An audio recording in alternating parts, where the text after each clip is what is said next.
Okay, tonight's talk is going to be about wheat. Wheat is an important crop in Montana. We grow about 5 million acres of both winter and spring wheat, and so it becomes an important economic issue for Montana. We export about 80% of our wheat to the Far East, Japan, and other countries, and as we'll see, China becomes an issue in this. So this is the story that starts in 1935. This is a field of winter wheat north of Bozeman. You can see Ross Peak there in the background, Flathead Pass. We grow a fair amount of winter wheat north of Bozeman. And in 1935, a plant pathologist working for Montana State College at the time, P.A. Young, noticed that some of the plants in this field that you see right here were dwarf, as you can see here. There are some heads down towards the bottom of that plant that are infected, and those infected plants have dark spores in the top of the head, and he called this a new disease of wheat. Prior to this time, wheat was known to get a disease called common stinking smut. The heads will always have black spores in it, and it smelled like rotting fish. But the plants were never stunted. And he found in this particular case, the plants were stunted. He says, I think we've got a new disease on our hands. And so he named it dwarf bunt. Bunt comes from the German word to burn, and it looks like the heads are burned. If you would look inside of those heads, into the seeds, you would see what we call teleospores. These are the overwintering spores of this particular fungus. It's called TCK because it means Talicia controversicum. That's the scientific name of it. But the thing to notice with these spores is they look like they have a halo around them, and you also can see some spines with them. Well, this becomes very important in this particular story that we're going to tell. In Montana, where does dwarf bunt occur? Well, it occurs in those areas that you see in red. And if you notice, they all have a common characteristic. They're all in high mountain valleys or close to the mountains.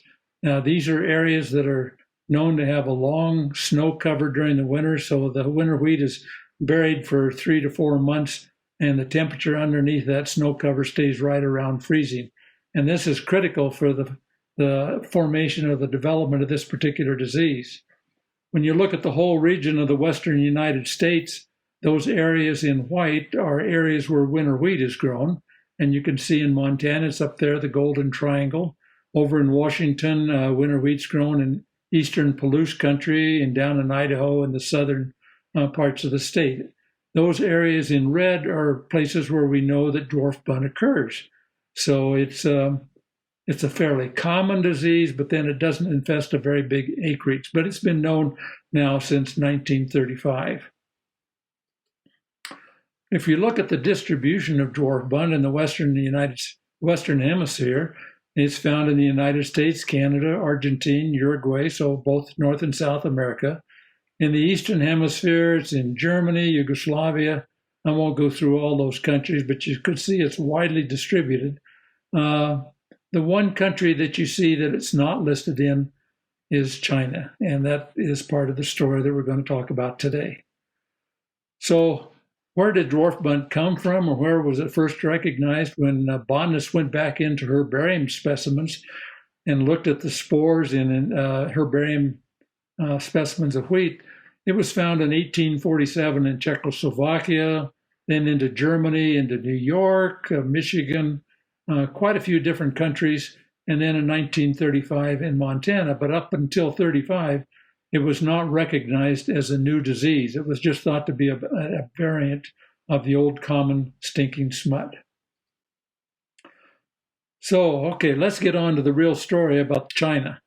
If you remember back in your history, 72, 73, President Richard Nixon was in office, and probably one of the most positive things that he was noted for was that he established trade relationships with China, I think about 1972. Well, one of the things that China really wanted to get was grain, and particularly wheat, and they wanted it from the West Coast because that was the closest way to ship wheat into China. 1973, all of a sudden, the United States learned that the wheat trade was halted, and we didn't quite know what was going on, but the Chinese said, well, it's because it contains TCK spores, and we don't have that disease in our country. Therefore, we're not going to take any of the wheat that's contaminated with the spores. Well, the U.S. really didn't know what to make of this, and so they hired or had a fellow named Jim Hoffman, who was working for the USDA in Logan, Utah. They flew him over to Shanghai. Well, if you remember 1973, you didn't jump on a plane in Bozeman, go to San Francisco, and then Shanghai. He went Bozeman, New York, Paris, and all the way around the world, essentially, to get to China. It took him a couple of days, probably. But when he got there, he looked at the spores that they had washed off the grain, and sure enough, he said, that's dwarf bunt. But they said, no, that's TCK. Well, it turns out TCK is just an acronym for dwarf bunt. So he did confirm that the wheat was contaminated with dwarf bunt. Well, they went back in 1974 again to talk to the Chinese, and this time the Chinese said, well, we won't take wheat off the Pacific coast because we know it's got TCK in it, but we'll take it off of the Gulf Coast. Now, put that in perspective, Gulf Coast basically means Houston, and wheat in the central part of the United States is not infected with dwarf bunt, at least to any great extent. But lo and behold, they found that the TCK could be washed off of the grain coming from the Gulf Coast, and China says, that's it. No more wheat coming from the United States without inspection. So they said, we will take wheat, but it's got to have a zero tolerance for dwarf bunt. We know zero is a pretty small number, and dwarf bunt produces lots of spores, and so it's very easy to find on the grain. And turns out that basically we could not ship wheat out of any part of the United States, be it the Pacific Northwest or from the Gulf Coast, because the rail cars were contaminated with it. And even though it was not very much, it could still pick up a few spores. And the Chinese said, no, it's got to be zero. Well, 1979, we had some scientists come to the United States. They wanted to confirm that we did have TCK here, and they said we still won't accept it, but we want to have a fellow work with it. And so a man named Jiang Zhong came over to work with us. We wanted him to test whether TCK was really a seed-borne disease or whether it was more likely a soil-borne disease, as we in the United States suggested. So Mr. Zhong is shown here working with us here in Bozeman. The fellow on the right is Bob Johnston, a colleague, technician of mine that worked with me for 30 years. And what he has done is he's putting different amounts of TCK spores on winter wheat, and we wanted him to sow these in areas of Montana where TCK is occurring, like Bozeman, or where it does not occur, as up in the Golden Triangle. And here he is planting the crops. He was a great guy. He wanted to do hands-on work, and so we let him open the furrows. As we see here, he's going to sprinkle the contaminated seed in these furrows, and he did this in a number of areas of Montana. Here we up near Conrad, the next spring, the winter wheat is growing. And to make a long story short, what he found was just what we suggested. You can put lots and lots and lots of spores on winter wheat, but if it's not planted in an area that's conducive to the disease, it does not develop. That means areas that do not have long snow cover. And of course, most of the triangle gets snow cover, but it doesn't last for very long.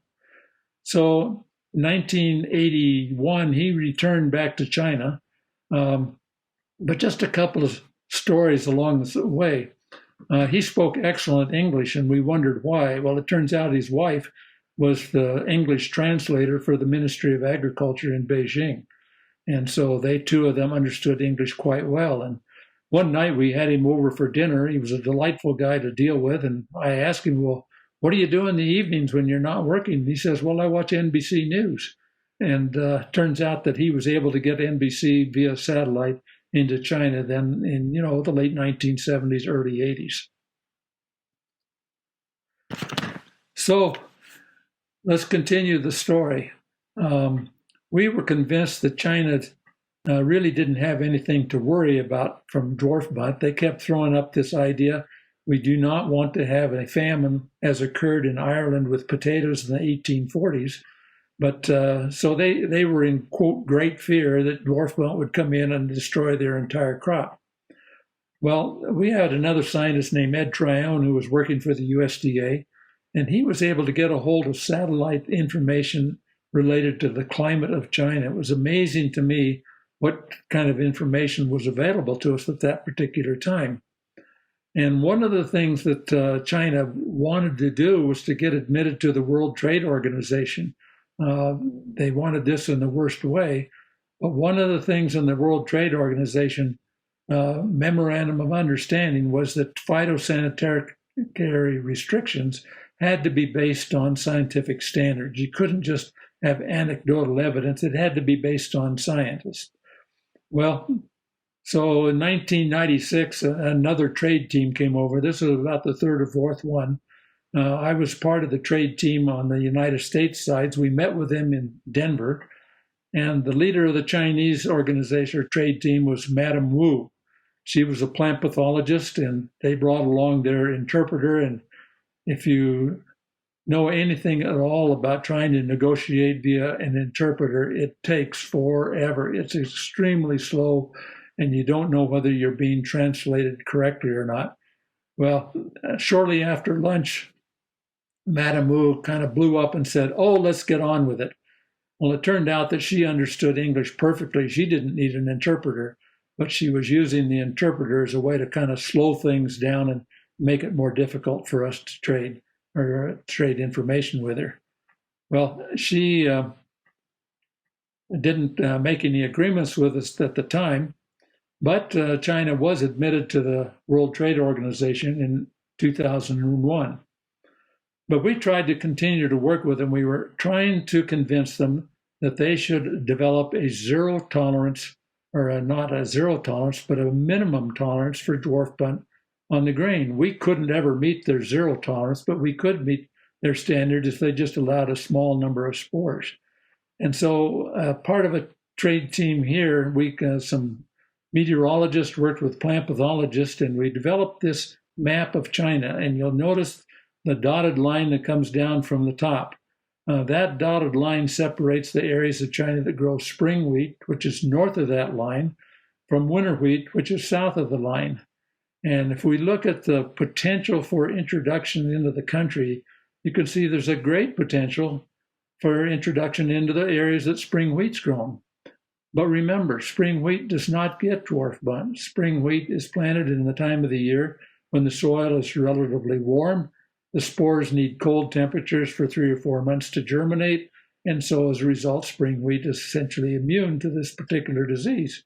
So there's really only a small part of China there in the southern end where it would be possible to introduce dwarf bunt into the country.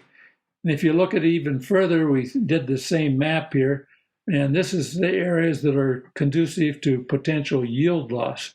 Remember, China was definitely afraid of having a calamity from losing their production. And again, you see the chances for yield loss are only basically found in the areas where spring wheat is grown.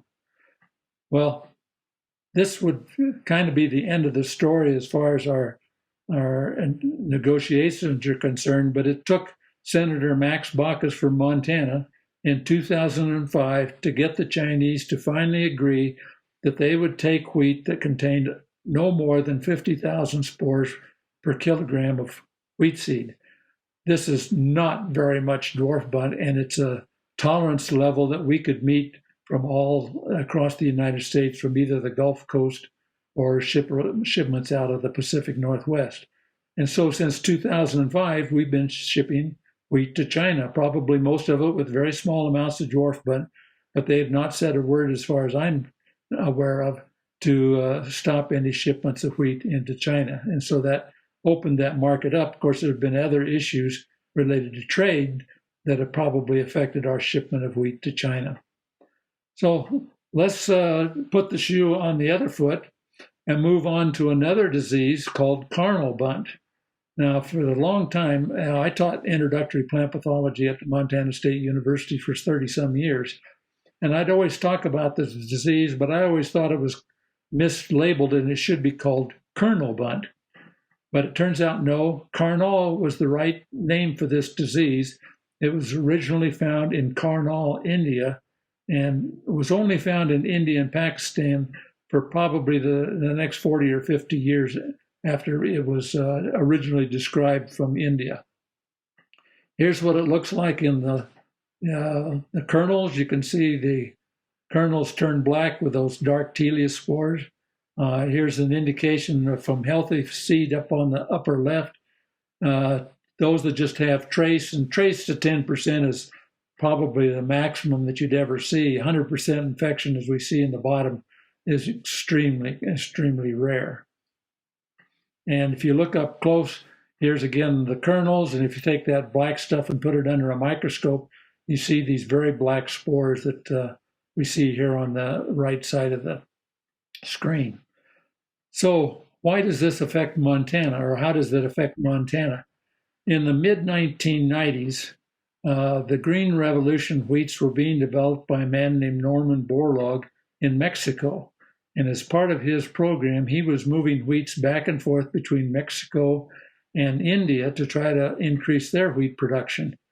And lo and behold, in the mid-90s, the spores of the carnal bunt fungus were found affecting Mexican wheat. Well, this didn't cause any great concern in the United States because we didn't have the disease here. We had a zero tolerance on it, just like China had a zero tolerance for TCK. We had a zero tolerance for carnal bunt, but since it wasn't in the country, we didn't worry very much about it. But in 1993, I believe it was 93 or 94, all of a sudden it was found on wheat, durum wheat, being grown in the desert areas of Arizona. Oh, this now becomes more of an issue because now we found this disease in the United States, even though we have a zero tolerance on it. So any wheat coming from Arizona wouldn't be able to be shipped to any other country because most countries around the world don't have carnal bunt, and they, like us, had a zero tolerance on it. So how does this affect Montana? Well, here's what the spores look like under the microscope.